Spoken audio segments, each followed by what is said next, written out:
Chers élèves, bonjour. J'espère que vous allez bien. Dans cette nouvelle séquence vidéo, nous allons aborder une unité spécifique من خلال هذا المقطع غنهضروا على المناعة النوعية qui représente la deuxième partie de notre leçon كتمثل الجزء الثاني من الدرس ديالنا اللي هو المناعة الطبيعية والمناعة النوعية. Avant de commencer, chers élèves, on va faire un rappel concernant l'immunité naturelle. وقبل ما نبداو غندير واحد التذكير لما رأينا فيما يخص المناعة الطبيعية. Alors, c'est quoi l'immunité naturelle? On a dit que l'immunité naturelle, c'est une réponse immunitaire par un organisme contre un agent pathogène, un élément étranger. Donc, قلنا على أن المناعة الطبيعية هي واحد الاستجابة مناعية يقوم بها الجسم تجاه واحد العنصر غريب عن الجسم أو نسميه عنصر ممرض. Donc, comment l'immunité naturelle attaque les éléments étrangers? D'abord, il empêche la pénétration de ces éléments étrangers par les barrières naturelles, qui représentent des barrières chimiques et des barrières physiques.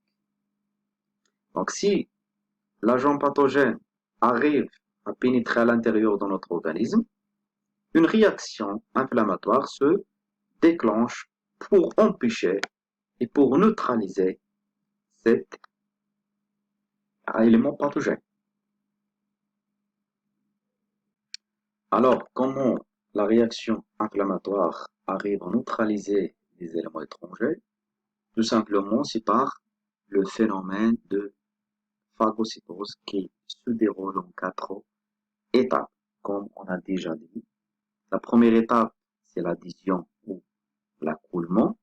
La deuxième, l'ingestion. La troisième, la digestion. Et la dernière étape, qui est le rejet des déchets ou l'expulsion des déchets. وهي المناعة الطبيعية تحتاج تدخل حواجز طبيعية فيزيائية والكيميائية.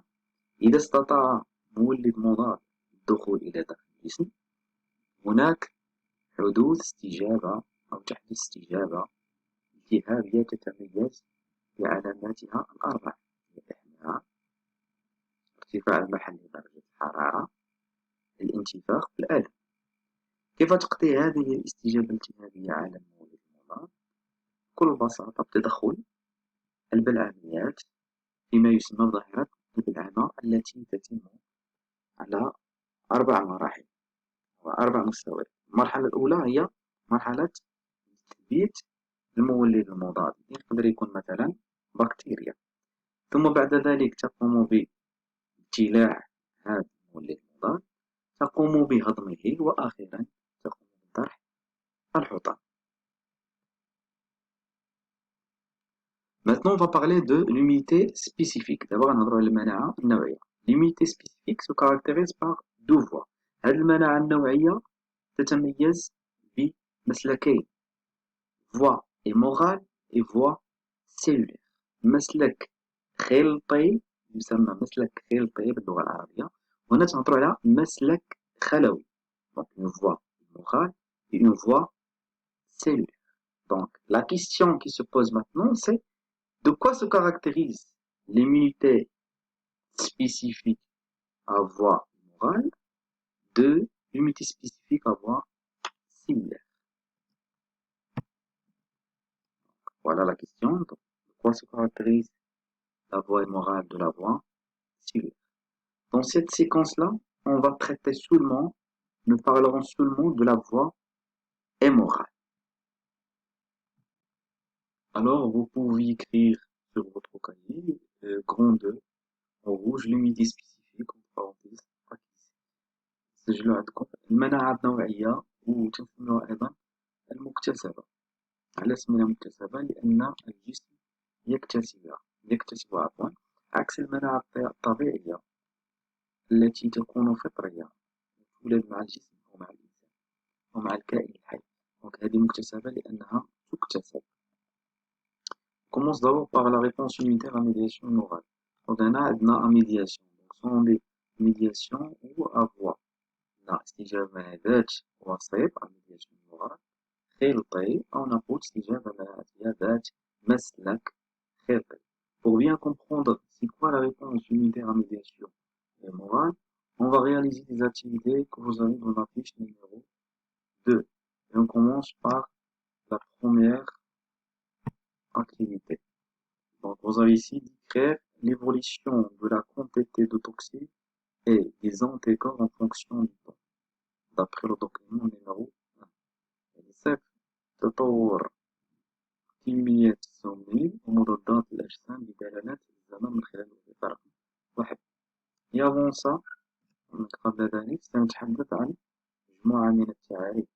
On va traiter quelques définitions. Vous avez ici l'antigène, les multispécifiques, le sérum et l'anticorps. On commence par l'antigène اللي تنسميو بالعربية مضاد أو مولد عفوا مولد مضاد. Comme définition, donc c'est un élément reconnu comme étranger par le système immunitaire qui déclenche une réaction immunitaire. يعني كما قلنا المولد المضاد هو عنصر يتم التعرف عليه من جهة جهاز المناعة لأنه عنصر أجنبي وعنصر غريب على الجسم ويثير استجابة مناعية. L'unité spécifique, المناعة النوعية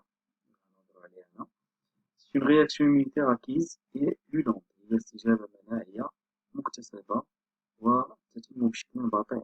لو سيروم نعقلوا على هذا المصطلح هذا لو سيروم اللي هو المصل.